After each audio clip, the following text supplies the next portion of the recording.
আচ্ছা গাইস, আপনাদের কাছে কোনটা ভালো লাগে, পাহাড় নাকি সমুদ্র? তবে গাইস আমার কাছে কিন্তু মনে হয় যে এই দুইটার সাথে দুটোর কোনো তুলনাই হয় না, যে যার দিক থেকে অনেক বেশি সুন্দর। পাহাড়ের সৌন্দর্য তার নিজের কাছে, আর সমুদ্রের সৌন্দর্য সেটাও তার নিজের কাছে। সব মিলিয়ে এই দুটোই বেশ উপভোগ্য। আর আমিও দেরি না করে সমুদ্র উপভোগ করতে চলে গেলাম। আর কোথায় চলে গেলাম সেটা নিয়েই থাকছে আজকের ফুল ব্লগ। কেউ মিস করবেন না কিন্তু।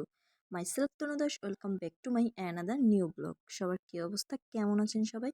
আশা করছি সবাই বেশ ভালো আছে। তো এই যে আমরা বের হয়ে পড়লাম যাওয়ার উদ্দেশ্যে। আমাদের বাস ছিল রাত 3:30টায়। আর রাতে ট্রাভেল করার মজাই আলাদা। পুরো শহরটাকে নীরবে অনেক সুন্দরভাবে উপভোগ করা যায়। রাতের শহরটাকে খুব কাছ থেকে দেখতে পাওয়া যায়, আর এই অনুভূতিটা যেন বেশ মনোমুগ্ধকর। আর এরই মাঝে আমার চোখটা লেগে আসলো, আর চোখ মেলতেই দেখি সূর্যের আগমন ঘটে গেছে। গুড মর্নিং সবাইকে। যেহেতু ঠান্ডা পড়ে গিয়েছিল, তাই সূর্যের আগমনটা ঠিকভাবে উপভোগ করা যায়নি, কারণ এর মাঝে দেখা গিয়েছিল ঘন কুয়াশা। দেন এই তো আমরা চলে আসলাম আমাদের হোটেলে। আমরা বসে গল্প করছিলাম, আর আঙ্কেল সব ফর্মালিটিসগুলো কমপ্লিট করতেছিল। দেন আমরা একটু ফ্রেশ হয়ে বের হয়ে পড়লাম বিচে যাওয়ার জন্য। আফটার এ লং টাইম এত সুন্দর একটা সকাল উপভোগ করলাম আজকে। বাই দ্য ওয়ে, আমরা পৌঁছেছিলাম সকাল 6টায়। আর দেখুন সবকিছু বন্ধ ছিল, আর গাড়ি ঘোড়াও তেমন একটা চলছিল না। যেহেতু আমাদের হোটেল থেকে বিচটা অনেকটাই কাছে, তাই আমাদের আসতে বেশিক্ষণ লাগেনি। যারা এর ঠিকানাটা এখনো জানেন না, এটা তাদের জন্য। বাংলাদেশের দক্ষিণ পশ্চিমাঞ্চলের একটি সমুদ্র সৈকত ও পর্যটন কেন্দ্র হচ্ছে এটি। পর্যটকদের কাছে কুয়াকাটা সাগরকন্যা হিসেবে পরিচিত। পটুয়াখালী জেলার কলাপাড়া উপজেলার লতাচাপলি ইউনিয়নে কুয়াকাটা অবস্থিত।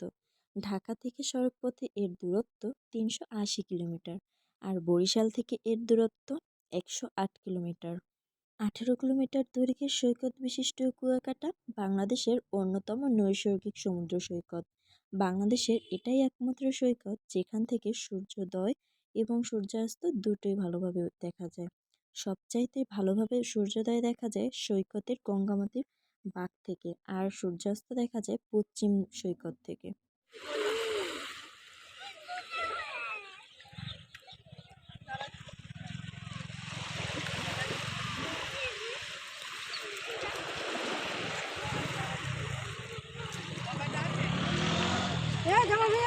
দেখুন কি ভালো লাগছে ঢেউয়ের শব্দটা। এই আওয়াজ যেন আমাকে মাতাল করে তুলছিল। আর তাই আমি দেরি না করে সমুদ্রের সাথে একটু ভিডিও করে নিলাম। সমুদ্র পাড়ে নীল পানির ঢেউ দেখতে কে না পছন্দ করে বলুন তো? আর ঢেউয়ের সাথে আমাদের জীবনের অদ্ভুত কিছু মিল রয়েছে। ঢেউয়ের মাঝে আমরা খুঁজে পাই আমাদের আনন্দ। সমুদ্র দেখা শেষ করে সকালের ব্রেকফাস্ট খাওয়া কমপ্লিট করে আমরা বের হয়ে পড়লাম ঘুরতে যাওয়ার জন্য। কুয়াকাটা সমুদ্র সৈকতের পাশাপাশি এখানে দেখার মতো আছে শুটকি পল্লী, ঝাউবন, লাল কাঁকড়ার চর, লেবুর চর, গঙ্গামতির চর, তিন নদীর মোহনা।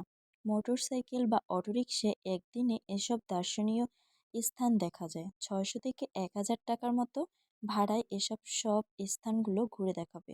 তবে দরদাম করে ভাড়া ঠিক করে নিতে হবে। এখানে এই লোকগুলো বেশ ধান্দাবাজ হয়ে থাকে। তো যাই হোক, এই তো আমরা গাড়িতে উঠে পড়লাম। আর এই রাস্তাটা বেশ অনেকটা খারাপ ছিল, আমাদের যেতে অনেকটাই কষ্ট হচ্ছিল। বলতে না বলতে এই তো আমরা চলে আসলাম আমাদের ডেস্টিনেশনে। পটুয়াখালী জেলার কলাপাড়া উপজেলায় এটি অবস্থিত। কুয়াকাটা সৈকত থেকে প্রায় 8 কিলোমিটার দূরে ক্ষুদ্র নৃগোষ্ঠী সম্প্রদায় রাখাইনদের একটি গ্রামের নাম হচ্ছে মিস্ত্রিপাড়া। এই তো গাড়ি থেকে নেমে আমরা এই চারদিকটা দেখছিলাম। দেন এই তো আমরা মার্কেটের ভিতরে ঢুকে পড়লাম। এই মার্কেটটার নাম হচ্ছে মিস্ত্রিপাড়া রাখাইন তাঁতপল্লী। এখানে তাঁতের অনেক কিছু পাওয়া যায়, আর তাঁতের এই পোশাকগুলো বেশ অনেক সুন্দর। তবে অনেকগুলো দোকানই অফ ছিল।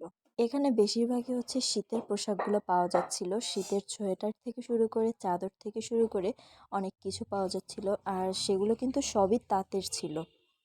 আর এই যে আমরা এখন দোকানগুলো সবগুলোই ঘুরছিলাম, আর ওখানে হচ্ছে রাখাইন জাদুঘর।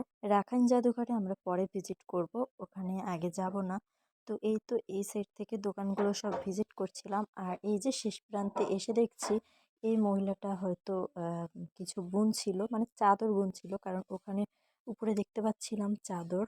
তবে এখানে অনেকে ভিডিও করছিল আর এটা দেখে উনি অন্যদিকে ফিরে কথা বলছিল।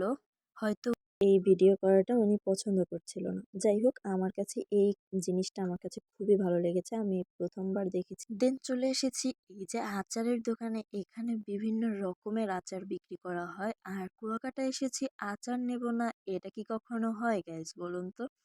এখানে তো মনে হয় আচারগুলো অনেক বেশি টেস্টি হয়ে থাকে। তো দেন আমরা চলে গেলাম মন্দিরে। কথিত আছে এ মন্দিরের ভিতরে রয়েছে উপমহাদেশের সবচেয়ে বড় বুদ্ধ মূর্তি।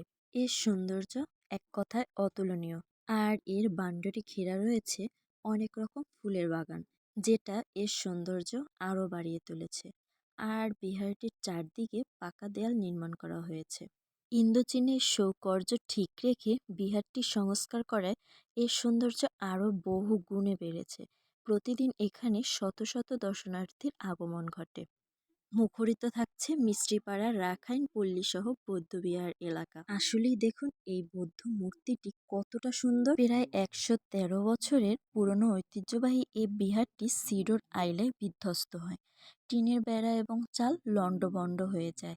এতে অনেক মানুষই দেখতে গিয়ে হতাশাগ্রস্ত হতো। তবে কয়েক বছর আগে জার্মান সরকারের GIZ প্রকল্প ও জার্মান দূতাবাসের উদ্যোগে প্রায় ৪৪ লাখ টাকা ব্যয় করে আরও দৃষ্টিনন্দন করা হয়েছে বৌদ্ধবিহারটি। আর এর পাশেই রয়েছে একটি কুয়া। এই সম্পর্কিত কিছু তথ্য আমি পরবর্তী কোনো ব্লগে আপনাদের সাথে শেয়ার করব। আর দেখুন, কুয়া থেকে বের হয়ে এখানে রয়েছে কত সুন্দর একটি বাগান, যেখানে অনেক সুন্দর সুন্দর ফুল দেখা যাচ্ছে। জায়গাটি সত্যি বেশ অসাধারণ একটি জায়গা। আপনারা যারা যারা এখনও আসেননি তাদের বলবো এই জায়গাটি অবশ্যই ভিজিট করবেন, কারণ এই জায়গার সৌন্দর্যের কথা জাস্ট কিছু বলার নেই। এই তো আমাদের ঘোরা কমপ্লিট। এখন আমরা কোথায় যাচ্ছি সেটা নিয়ে আসবো পরের ব্লগে। আই হোপ ভিডিওটা আপনাদের কাছে ভালো লেগেছে। আর যদি ভিডিওটি ভালো লেগে থাকে তাহলে অবশ্যই do like, comment and share. Thanks for watching. Bye bye.